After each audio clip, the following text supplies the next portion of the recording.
So now we have completed the first module. Let's look at our first question, which is related to the topics which we have covered in this module.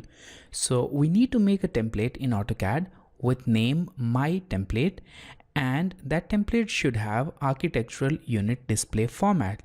Also, that format should be at a precision of 1/4 of an inch. Also ensure that inches is selected as the unit, and the limit of this template should be set at 50 units in vertical direction. So these are different points that you need to keep in mind. Now let's get back to AutoCAD.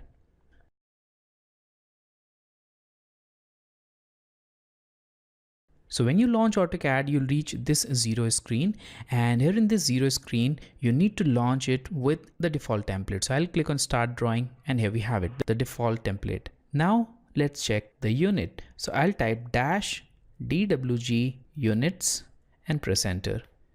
Now here you can see that on command line we have 1 within angle brackets, and also 1 is for inches. So we have this unit perfectly set, but in case the unit is different here, if it is set to 2, 3, 4 or any other value, then change it to 1 and press enter, and keep rest of the settings at their default. Now I'll simply press escape here, and now type UN for units and press enter.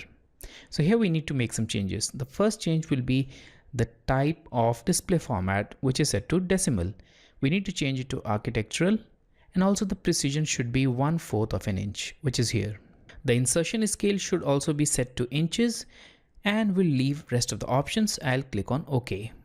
Now we need to make the third setting, and in case of third setting, we were required to set the limits in vertical direction to 50 units. So I'll type limits and press enter. Now I'll select lower left corner as 0,0 as specified. So I'll simply press enter, and the upper right corner should be whatever value. I'll type 100. In the horizontal direction, that hardly matters, but in vertical direction I'll keep it at 50.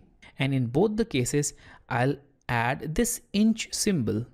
So 100 inches by 50 inches, and press enter.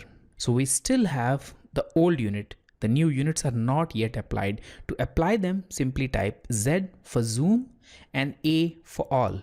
Now the limits are applied.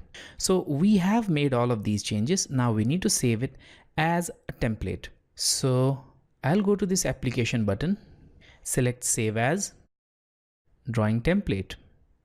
Now specify the location. I'll go to desktop, give it a name. So let's name it as my template, and you can see here DWT extension. Click on save, and with the default description, OK. Let's minimize it, and here we have it. We have this my template on the desktop.